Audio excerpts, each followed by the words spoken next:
So she was enrolled in a regular public school, and when they switched to online learning in 2020, it was not ideal for many people, obviously. And so by the end of that, she finished out her second grade year in 2020 with a regular school online, and it wasn't great. And based on the way things were going, I didn't foresee her being able to go back to school, and I started looking around and talking to a bunch of people just to see how the homeschool would work, because I do work full-time, and I wasn't sure how that was going to work, but that's kind of how we started looking for homeschools. I really like to go at my own pace. I was not liking waiting for other kids, and I feel like I'm getting more done faster and getting more ahead. Probably reaching my goals and helping me with things I needed help on, and suggesting like different programs for me to use. It's not really a lesson class, it's just more to have fun. It's called Viking Academy. I do resin and baking there. We do more savory and sometimes sweet things.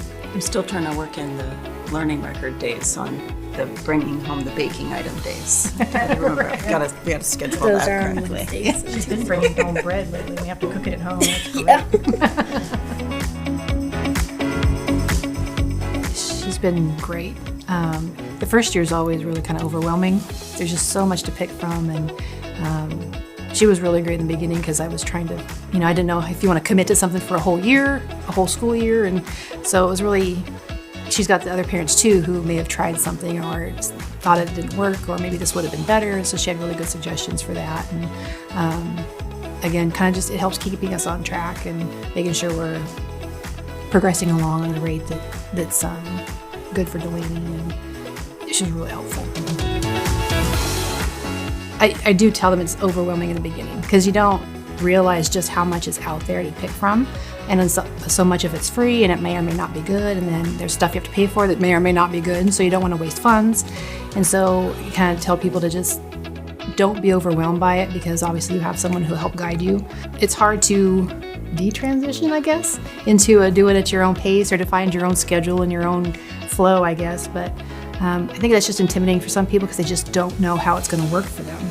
And the whole point is to make it work for yourself. And so there's no set schedule. And so I try to tell them that too. Like she kind of likes having a schedule, but she makes her own. So if she ever had to go back to a public school, it would be a little bit of a hard transition. If something doesn't work, you can change it. I think sometimes I thought in the beginning like you had to commit to something, and if it doesn't work, you don't have to stick with it. And that's a big thing too, because you got so much to pick from, and you can find something that works for every child. Probably more advanced stuff. But it is fun. She likes to dabble in different things. She's a lover of all animals. And so she's taken a few classes, I think, about animals and taking care of them. But she thinks of kind of random interests, and there's always a way to cater to that interest. So she's done a Japanese class, an anime class. She talks about working at her own pace. I think you're a grade level ahead in one program in math that she's working in right now. Like Jill said, we've made some changes and found things that do work, so we're sticking with those and then still playing around with other things that we can try out. I think Jill really nailed it on the head with the just know and understand that it will be overwhelming there at the beginning, because it's very different than a traditional brick and mortar as far as kind of that parent role, because that parent does become the primary teacher. And so just know that you do have a big support system with your ES, with other parents. We have social media groups of homeschooling families that can help navigate some of that as well. So even though it can be overwhelming, there are a lot of resources out there to support you. Don't be afraid of thinking that you're going to fail at this, because I think that's everyone's, biggest fear, right?